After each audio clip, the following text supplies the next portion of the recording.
A family's peaceful holiday gathering is suddenly crashed by a murderous maniac with an assault rifle.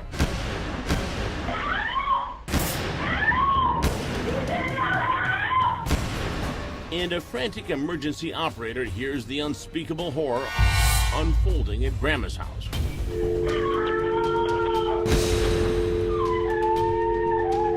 I remember saying to myself, what the hell? How many more could there possibly be? This shocking tragedy would wipe out all but 2 members of what was regarded as the perfect all-American family by friends and neighbors in Weatherford, Texas, a quiet bedroom community of Fort Worth. They were something else in their little town. Where Craig Kaler, an accomplished engineer, was the town's utility director. It was a not only well-paying job, but a well-respected position within the community. Craig and Karen were also the proud parents of 2 beautiful teenage daughters, Emily and Lauren, and a toddler named Sean. Emily was the firstborn, and she was a smart kid, a pleaser, wanted to do good, kind of like her mom, creative and smart.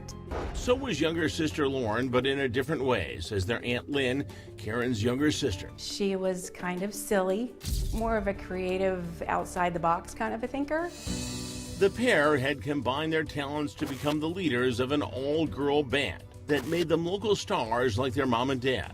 Emily played the drum set and sang, and Lauren played the bass and sang. And with their beautiful home and all the other trappings of wealth and success, the Kaler family was living the dream. But Lynn says that although Craig and Karen appeared to be still in love after more than 20 years of marriage, behind closed doors, they had hit some bumps in the road. Relationship-wise, between the 2 of them, it was just not going well. Lynn says she had learned that Craig had become obsessively controlling, right down to limiting Karen to an allowance, and even setting the precise time they would have sex each night. If she didn't do what he wanted, bedtime at 9, she would, quote, pay for it. But Lynn says Karen continued to cater to Craig's demands to keep peace in the family. She found it just easier to go along with, okay, he expects this, so I might as well just do it, so I don't have to pay for it later. That is, until Karen found someone who treated her a whole lot better. Another woman, Sunny Reese, a beautiful fellow fitness instructor Karen had met and fallen for at the gym where they both worked.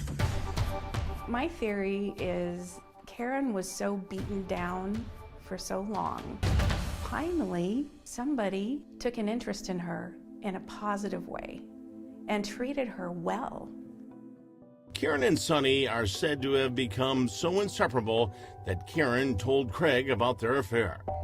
And her husband reportedly not only approved of it, but actually encouraged Karen to continue seeing Sunny. And kind of had a thought in mind of the 3 of them been involved in a threesome type of situation. Until Craig found himself the odd man out. It seems like it kind of backfired on him. As it became obvious that Karen and Sunny were both interested in each other and not in him, and kind of started pushing him out of the picture, then he became extremely jealous of that relationship. So jealous, allegedly, that Craig took a new, even higher-paying government job in Columbia, Missouri, and moved Karen and their daughters into an even nicer home there just to get his wife away from his love rival, Sunny. He basically thought that moving the family away, getting them to another town, that they'd go back to having the perfect life. But within a year, Karen files for divorce, takes her daughters, and returns to girlfriend Sunny. He didn't know how to handle that. And then it happens. As Karen and the kids are visiting her grandmother, 89-year-old Dorothy White, at her farm on Thanksgiving weekend,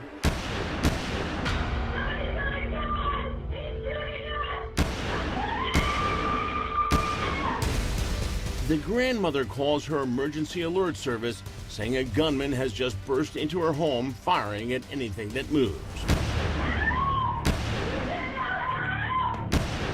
The alarmed operator can hear gunfire in the background.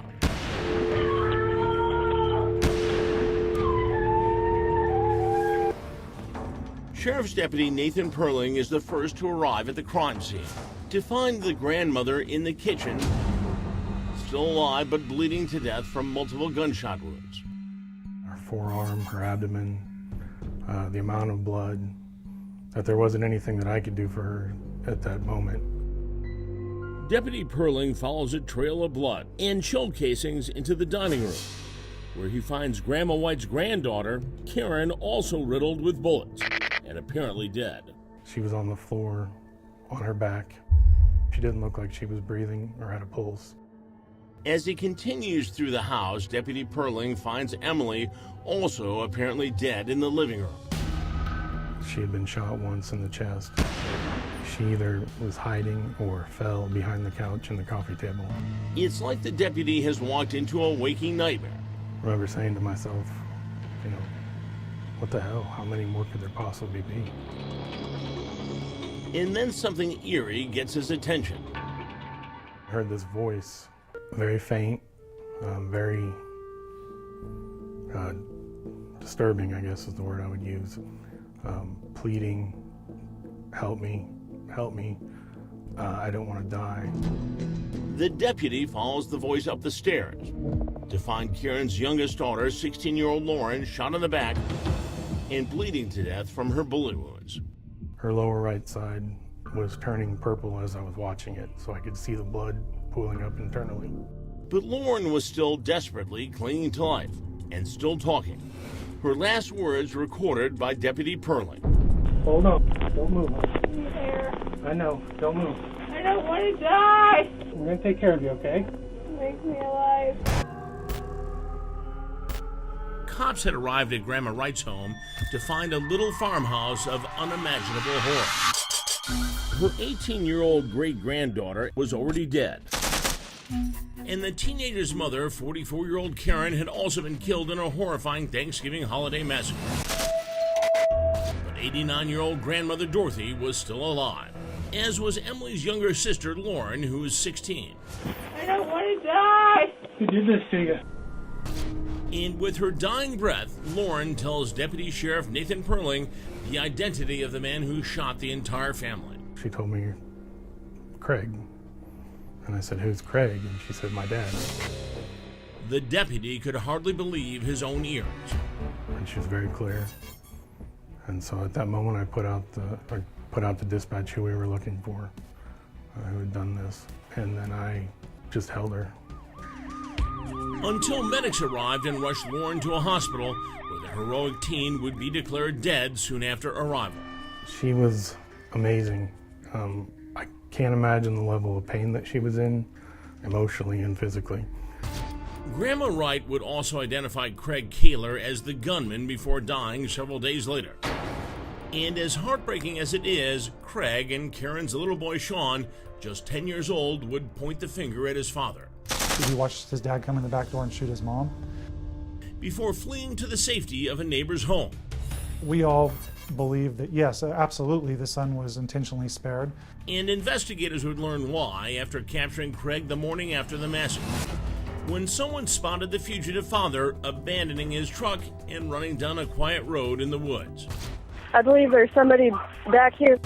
And 46-year-old Craig Kaler would surrender peacefully to a sheriff's deputy who'd responded to the 911 call. He pulled up to him and rolled his window down, and the individual said, I'm the man you're looking for. This doesn't look really very good, as you, I'm sure, can well understand. And I messed up. Kaler refuses to talk to detectives at the station about the day of his family's massacre, but he speaks openly about the events leading up to it. Obviously, it's the Sonny connection. Admitting that he was hurt and angry when his wife Karen left him for another woman, a fellow fitness instructor, Sonny Reese, and then filed for divorce. I was having a hard time with the whole situation. Kaler says he was agreeable to Karen having a relationship with Sonny in the beginning. I said, I'm just so happy. If there's something you wanted to try, just don't want to lose you in the process. Just be careful. right. I was trying to be nice about it. So what happened? I mean, it just became just a relationship that took over. Kaler says Karen's affair with Sonny continued even after he moved the family from Texas to Missouri in the hope of breaking them up and winning back his wife. She'd fly down there, Sonny would fly up here. And Kaler says he was furious when he learned Karen was allegedly taking the kids with her when she visited Sonny. The kids told me that they stayed in a hotel room. And Sonny was there, obviously. He says he also felt humiliated when Karen and Sonny came out by flaunting their relationship at a New Year's Eve party attended by some of his friends. They were sitting together and rubbing each other's leg, and I mean, just making a spectacle, and then it just got out of control.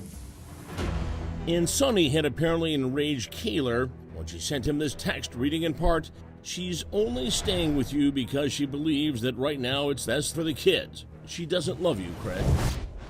And he tells detectives Karen only rubbed salt in the wounds. She had him arrested on domestic violence charges for hugging her against her wishes while they were still married. Yeah, that's when she moved out. Andy says that arrest, along with the divorce and the toll it took on his work performance, had cost him his job with the city. And he was arrested right outside the city council meeting. It was horribly embarrassing to him. Understood that you were making quite a bit of money there too, weren't you? Over $150,000 a year. Kaler says he lost even more money when Karen allegedly cleaned out their $50,000 joint bank account. And he was ordered to pay more than $3,000 a month in child support. Everything just unraveled. It's just unbelievable. So he lost his wife, his children, his job, and was living back home with his parents at that point. Kaler tells detectives he even lost the affection of his daughters. They sided with mom Karen after she filed for divorce. Were they angry with you? I don't know if they were angry. Were you angry at them? Well, I wasn't angry, frustrated sometimes. He was upset with them for condoning the mother's relationship that he didn't approve of. And investigators suspect that's why Kaler murdered the two teenagers, as well as their mother Karen and grandmother Dorothy, when his rage finally exploded in that massacre. It's our belief that he went there with all intention of killing Karen and the two daughters.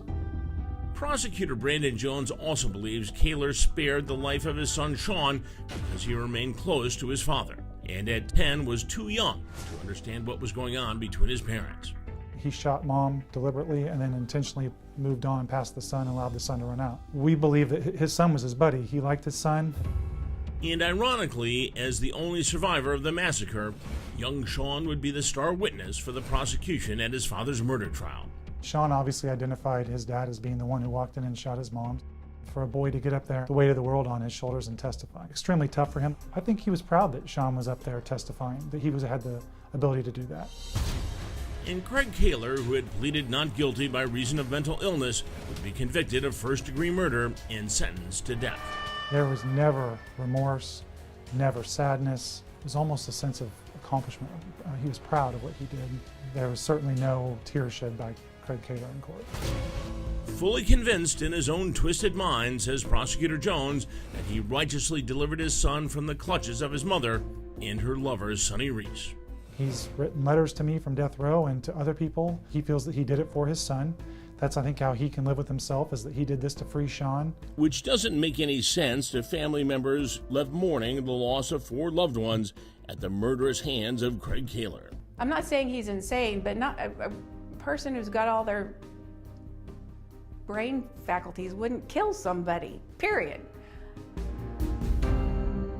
After sentencing, Craig Kaler added one final insult while walking out of court, yelling to his mother and father, quote, "Take care of Sean so he's not raised by a bunch of freaks." After going into the foster system, Sean would eventually live with Craig's parents. He's now graduated high school and works in Kansas.